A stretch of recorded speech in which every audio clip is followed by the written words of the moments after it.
Today we're going to be talking mainly about, in this section, the Red Sea crossing. You have a video you'd like to share with us, and you're going to tell us what's going on there. Yes. Before we start the video, we have a map here of the Sinai Peninsula, Okay. where the children of Israel, they left Egypt proper, which will be over in the Cairo area, for instance, and they traveled east across the Sinai, and then they were told to turn south, which brought them down through the Wadi Watur, through the mountains, and then the Wadi Watur emptied out onto this large beach that we see on the east side of the Sinai Peninsula, and the western edge of the Gulf of Aqaba. And that is Nuweiba. That's Nuweiba, and that's where we're headed to. That's the Red Sea crossing site. Here, we're starting out in Cairo, and we're driving through the city here. You can see it's quite large. You see the minarets and so forth in the background. So you're literally going to take us to Sinai in your car? Yes, yes. All right, this is great. This is the route. We're going to actually travel almost the route that the children of Israel took, crossing the Sinai and going over to the Red Sea crossing. Here in the background, you can see a large ancient castle there in Cairo.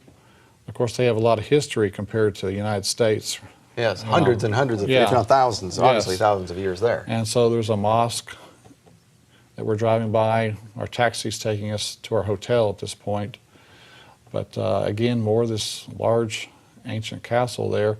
And so the next morning from atop our hotel, we're looking down on the streets there in Cairo. From here, we're going to look south, and in the distance, as we zoom in, we can see the pyramids at Giza, the Great Pyramid, and so forth. Right here next to the city, it's quite amazing that you could see the pyramids right next to the city from a distance. That is quite a sight. Yeah. So in our graphic again here, the map, we're going to go across the Sinai, and we're going to turn south and go through the mountains to the Red Sea crossing site. That's our destination. But Solomon's seaport was on the northern tip of the Gulf of Aqaba at Eilat, according to 1 Kings 9:26, and it termed this body of water as Yam Suf, or the Red Sea. That is the body of water we're heading over to, the Gulf of Aqaba. And as we're heading east out of Cairo, we're taking our taxi, and we encounter the Suez Canal that we've all heard of. And along the way here, we have to go underneath the Suez Canal. There's a tunnel going underneath the Suez. It's over a mile in length. That's one way of going through the waters on dry ground, yes, I suppose. Yes. So our driver's taking us through the tunnel here, and we've got an abbreviated video segment of it as we enter. And it's a quite nice, but it is a small, two-lane tunnel. But then we come out the other side after driving over a mile, and we have just left Africa, and we're now in Asia. And we're going to go across the Sinai Peninsula, similar to the route that the children of Israel took. And albeit not on asphalt. Yes, right. Along the way, we saw this truck in front of us that said, "I love Jesus." Of course, we're in a Muslim country, but we thought that was interesting. That's very gutsy in a Muslim country. Right.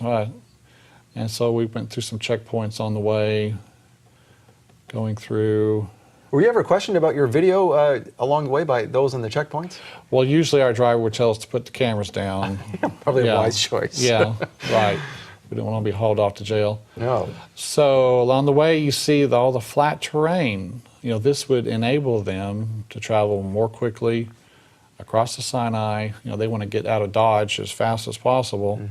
And 3 million people in tow, if not more. Yes. So again, we're taking video, different segments along the way. Again, you see the flat terrain as we're heading further east. And again, this may be an area where we kind of headed south. And again, you see a really flat area where the children of Israel would have journeyed through here.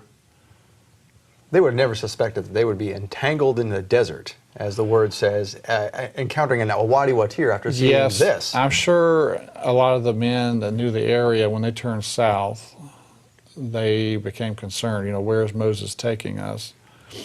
Right. But Well, as Michael Rood points out in his video, Nueva, in the beach, you're pretty much cornered. You've got yes, wilderness to one direction and armies to the other. yes, right, right. And so in this area, we're getting closer to the Wadi Watur that goes through the mountains. Again, the flat, nice terrain. And here's the beginning of the Wadi Watur. It's a wider area, but you see the mountains on the right and the left. And plenty of room through here. It's a nice, generous, wide area. You almost wonder if they thought, great, we're going to be hidden in here, and that's going to be a good thing. Yes. But was not But the case. they found out later, yeah, they came to a stop. So here's the wadi we're going to travel through to get to the large beach there. And this is where it will exit later. This is from Google Earth. Can you imagine getting millions of people through there? That would have been a feat in It itself. became tight at some point, but in the distance we see the mountain we'll head to later in our next segment, Mount Sinai over in Saudi Arabia. But you can see the orientation of the crossing site to the Mount Sinai in this graphic here. So here we are, we're going through the Wadi Watur.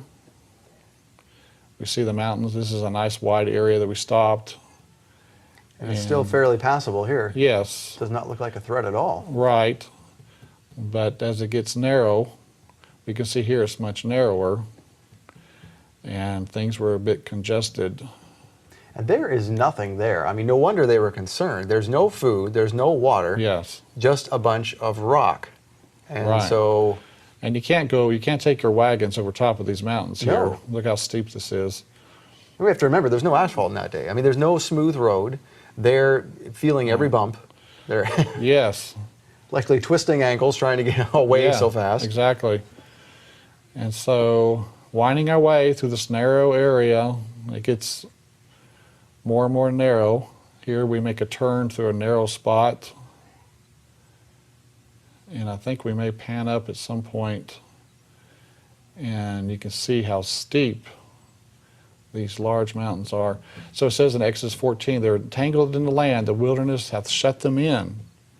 So Exodus is telling us they're going through the Wadi Watur, they feel all shut in, they're entangled. They're winding their way through these narrow mountains.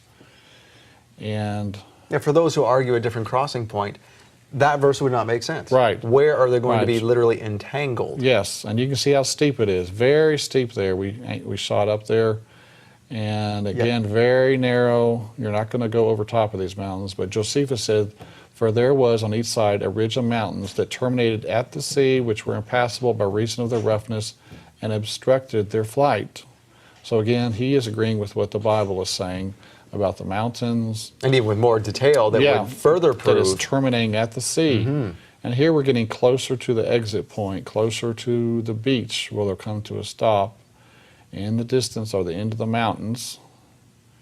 And this is the end of the Wadi Watur. You can see here where it's washed out recently. Now, had you wondered as you were approaching this, where did that fire come down and separate the Egyptians from the We will Israelites? see evidence of it. Really? Yes, we will Okay. show that to you. So here we're getting closer to the exit point of the wadi. In the distance is the beach, and past that we can see in the distance now the water of the Gulf of Aqaba. Now, there's something on that beach modern, is there not? There's some buildings there. There is, and we'll see that, yes. So there's the wadi we traveled through. We're now at the beach at Nueva. And then there's Nueva jutting out into the water, 5 miles long, 3 miles across. So it's large enough to hold 3 million people. That is larger than one imagines seeing the photos from Yes. the aerial view. In the background there is the Wadi Watur we came out of, Okay. emptied out onto the beach here. This is from our hotel. And you can see the Wadi Watur right there. So this is what, minus the buildings, of course, this is what the Israelites saw. Yes, When they looked some- back and saw the yeah. Egyptians coming. Some have called this Piharoth, mouth of the hole or canyon, which is, it's a major point to make note of because you're exiting the mountains. So that may be Piharoth. And then here is sunrise the next morning. You can see the beautiful mountains over there in Saudi Arabia and the sun coming up over the mountains. So very interesting. It's nice to be right there at the Red Sea crossing. And here we're panning across You can see the mountains of Saudi Arabia. So that's where they are going, but they have no idea how they're going to get How they're across. gonna Can you do it. imagine being on that beach, looking Yes. at that, saying, Moses, what have you done? No wonder they thought that we're Yes, dead. right. But of course, Moses had full faith in God, that God would do something. He didn't know exactly what. But so here we are taking a look, heading, that's a viewing to the north. And then we headed out from here. We're going to head over to the pillar that marks the spot there Ah, okay. at Nueva. And you can see the poor area of town, the Bedouins living. Now this is the pillar that has been eroded over time, not Yes. the ones that the Saudis found on the other side, which was pretty much intact. Right, this will be the Egyptian pillar we're heading toward. And it was found lying in the water. Here we can see it in the distance next to the road in the center of the video. Oh, there it is erected there. Yeah. Yeah. Okay. So Ron Wyatt showed it to the authorities in 1978. The Israelis were occupying the Sinai Peninsula. He showed it to them.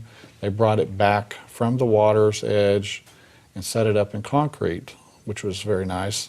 So today you can go there and stand beside this pillar. And that's all thanks to Ron Wyatt. Yeah, Essentially. And Solomon, who erected it to start with. Of course, yeah. So, the matching column on the Saudi Arabian side had Hebrew writing on it still when Ron found it in 1984 that said Solomon, Pharaoh, Yahweh, death, Mizraim, which means Egypt, water, Edom. So this was a marker marking the Red Sea crossing spot. Oh, and someone has made their own markings on it, yes, unfortunately, but modern graffiti. But Solomon's seaport, Elath, was 50 miles to the north there at modern-day Eilat. And so Solomon, this was his area. This was his neighborhood. And so 400 years after the fact, he had these columns erected to mark the spot of the Red Sea crossing. He knew full well where this event took place. So that must have been passed down from family to family. Yeah, sure. Yeah. So it's a 16-foot red granite Phoenician-style column. Beautiful. And there's obviously no writing on there. That's all been washed off now. The back side of it has been eroded away. It doesn't look this nice, and that's where probably some writing was. But that's a solid piece of granite. That's not like the Yes. Sodom and Gomorrah limestone that we saw. This is Right. It's This is very solid red granite. It's very beautiful. So from here, we can get a look at where this is in relation to the water. It's set back. The water's a couple hundred yards away. and this is the beach here essentially. Yeah, this is the crossing area right here where the water actually opened up. Wow. Yes, it's amazing to stand here. Now, is there a definite place on the other side that we can match up as to where Yes. from the beach? The column that was cut down in Saudi Arabia, the base of it is still there. Oh, okay. So if you line these up, it's 13 miles across the water. Yes. So we're traveling through the local Bedouin village here. But up to the north, before we head down to the crossing site, up to the north is Migdal, or fortress, that is at the narrowest point where the water and mountains come together, is this fortress. I imagine it was designed to limit the travelers going up and down through the beach there, heading north or south. Probably Migdal. And now we're getting ready to head back south to the actual crossing site. And here you can see the beach where the waters opened up. We're standing at the exact spot. Wow. Yes, and the mountains of Saudi Arabia in the distance. Did your knees get weak sitting there? Was it an awesome thing It was to quite behold? incredible, yes, to be there. And so in the foreground, right in front of us here, is a melted beach where the sand and the stones were literally melted together like concrete. Really? This is not loose sand. This is a melted beach which the pillar of fire created when it stood here. So, Separating the Egyptian army from Yeah. the fleeing Israelites. yeah. So again, this is more evidence, that confirms the location My here. goodness. Now, how did you find out about that? I had heard about it, and then I saw it myself you know. So here it is. You see this rock is just infused in with the sand and the little rocks there. And this is all hardened. This is like concrete. That And is amazing. Giza here is stepping on it. It's very solid. This is a different area. How did the locals explain this? I asked the hotel owner was here with us that we know, and he says, I've never seen this before. You know, his hotel's in a different area, but you know, he was amazed at what he saw. So, Well, there's the evidence right there. It's yeah, solid. right. And so a piece of it was broken off for us to look at, and you can see up close here, all the little rocks and the sand, they're melted together, infused Wow. by the pillar of fire. And this goes on for some ways. This isn't just one little spot. And so